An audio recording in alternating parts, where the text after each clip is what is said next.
के सिवा कुछ नहीं बचेगा। इसी मिथ को आज हम दूर करेंगे कि सिर्फ पछतावा नहीं, हम अपने अंडे भी बचाकर रख सकते हैं, जिस प्रोसेस को कहते हैं एग फ्रीजिंग या फर्टिलिटी प्रिजर्वेशन। फर्टिलिटी प्रिजर्वेशन या एग फ्रीजिंग आज की मॉडर्न महिला को ये अधिकार देता है कि वो अपने माँ बनने की क्षमता को फ्रीज करके रख सके, ताकि वो अपने दूसरे करियर ओरिएंटेड या प्रोफेशन ओरिएंटेड गोल्स पे ध्यान दे सके। फर्टिलिटी प्रिजर्वेशन क्या है, कैसे करते हैं, किन लोगों को ये करना चाहिए, और क्या इस प्रोसेस के बाद आपके नेचुरल एग्स की क्वांटिटी आपकी बॉडी में घट जाती है, या फिर क्या ये ज़रूरी हो जाता है कि आप इसके बाद आईवीएफ से ही बच्चे को जन्म दें।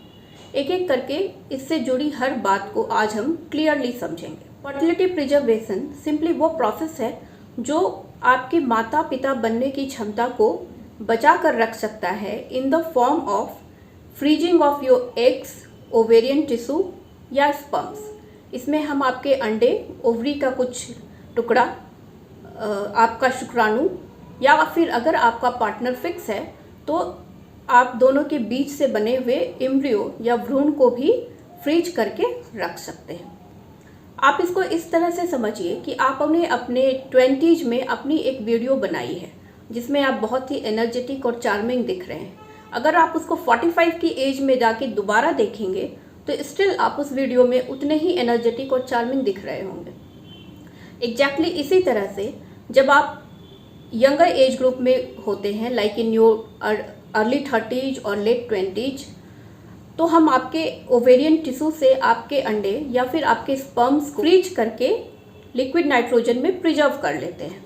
और जब आप मेंटली प्रिपेयर्ड होते हैं प्रेगनेंसी के लिए, may be let's say in late 30s और अर्ली 40s, तो आपके जो प्रिजर्व्ड अंडे और स्पर्म हैं आपको उसी क्वालिटी के बेबी को कंसीव करने में हेल्प करेंगे जो कि आप अपने 20s में कर सकते थे। इस तरह से आपके प्रेगनेंसी के चांसेस बढ़ जाएंगे, एबॉर्शन के चांसेस कम हो जाएंगे, और किसी भी तरह की क्रोमोसोमल एबनॉर्मलिटी जो एज रिलेटेड होती है बच्चों में, उसके भी चांसेस घट जाएंगे।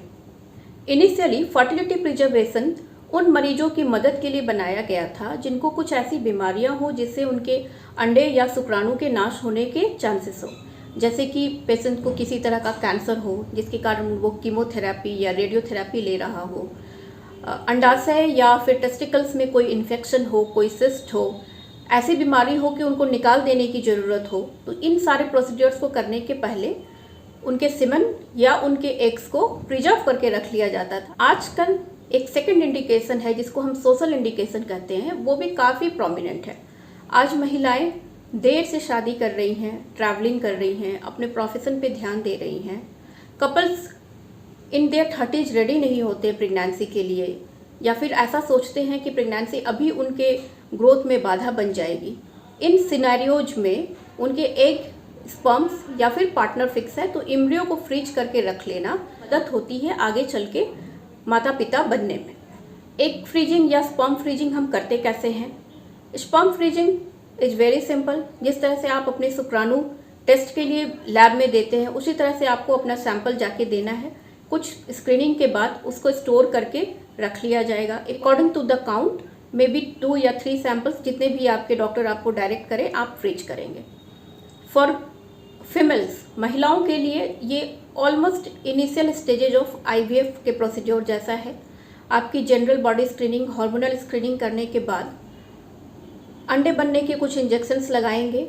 अंडों को मैच्योर होने के बाद अंडर एनेस्थीसिया उनको पिकअप करके बाहर निकालेंगे और लिक्विड नाइट्रोजन में फ्रीज करके रख लेंगे।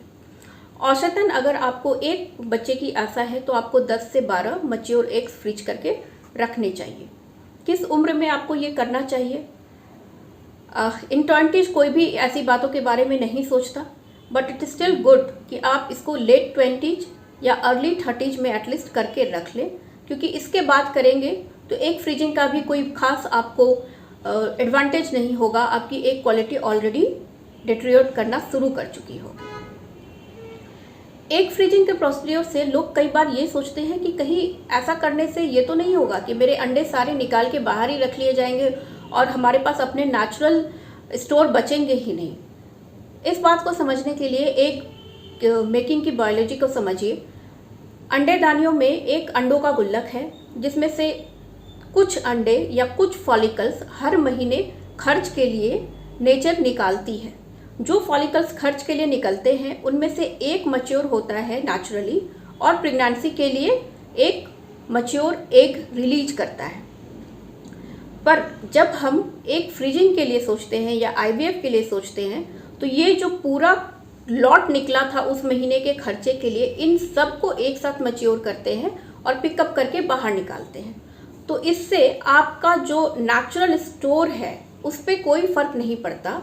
हम सिर्फ उस महीने में खर्च होने वाले अंडे जो नेचर ने निकाले थे उन्हीं को बाहर पिकअप करके बाहर निकाल रहे हैं।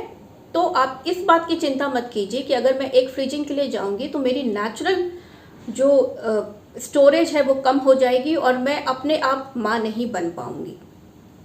ऐसा भी बिल्कुल ज़रूरी नहीं है कि अगर आपने एक फ्रीजिंग की है तो आपको आईवीएफ से ही माता पिता बनने की ज़रूरत है। आप जब भी मेंटली प्रिपेयर्ड होते हैं फॉर कंसेप्शन, नेचुरली ट्राई कीजिए।